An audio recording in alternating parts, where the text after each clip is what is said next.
3. Maka pada suatu hari tanur itu mulai menunjukkan tanda-tandanya dari dalam rumah Nabi Nuh alaihi salam. Mengetahui hal itu, Nabi Nuh pun segera membuka bahteranya dan mengajak orang-orang mukmin untuk menaikinya. Jibril turun ke bumi. Jibril mengiringi setiap dua binatang yang berpasangan agar setiap binatang tidak punah dari muka bumi. Menurut riwayat, hewan yang pertama kali naik adalah burung kakak tua. Sedangkan hewan yang terakhir adalah keledai. Istri Nabi Nuh tidak beriman kepadanya, sehingga ia tidak ikut menaiki perahunya. Dan salah satu anaknya, Kaan, juga tidak beriman.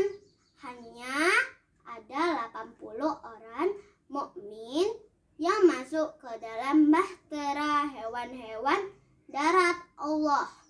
Kumpulkan di lantai pertama kapal.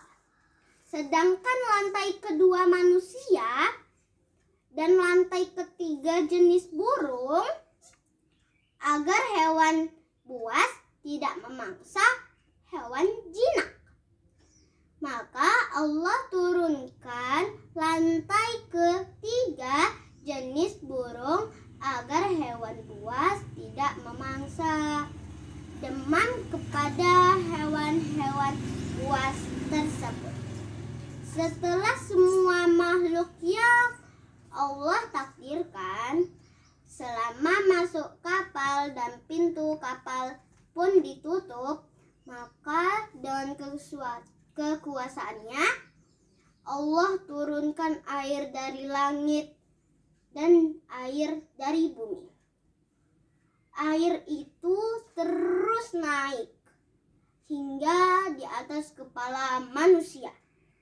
Akhirnya seluruh permukaan hingga diselimuti dengan air.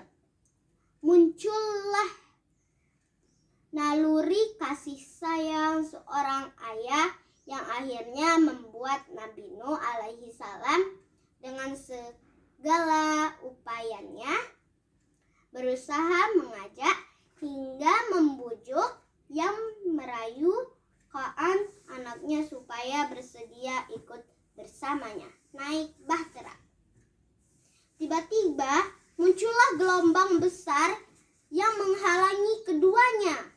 Kaan seketika lenyap dari penglihatan Nabi Nuh alaihi salam.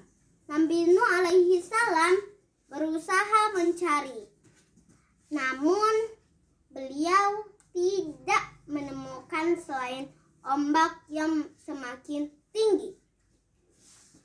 Diriwayatkan seluruh pengikut Nabi Nuh yang turun bersama dalam bahtera Nuh tersebut akan wafat tanpa penyiksaan. Satu keturunan pun hanya anak Nabi Nuh, yaitu Sam, Ham, dan Yafet, yang memiliki keturunan. Sam dan keturunannya merupakan cikal bakal bangsa Arab. Yafet melahirkan keturunan bangsa Rum atau Romawi, dan Ham menghasilkan keturunan bangsa Habasyah dan Ethiopia. Demikianlah kisah Nabi Nuh dan mukjizat Nabi Nuh berupa pembuatan bahtera atau kapal Nabi Nuh yang sangat besar hingga namun menampung 80 orang beserta makhluk hidup lainnya yang bersiapan untuk melanjutkan kehidupan baru umat manusia setelah banjir bandang reda. Sekian kisah cerita tentang Nabi Nuh dari saya. Wassalamualaikum warahmatullahi wabarakatuh.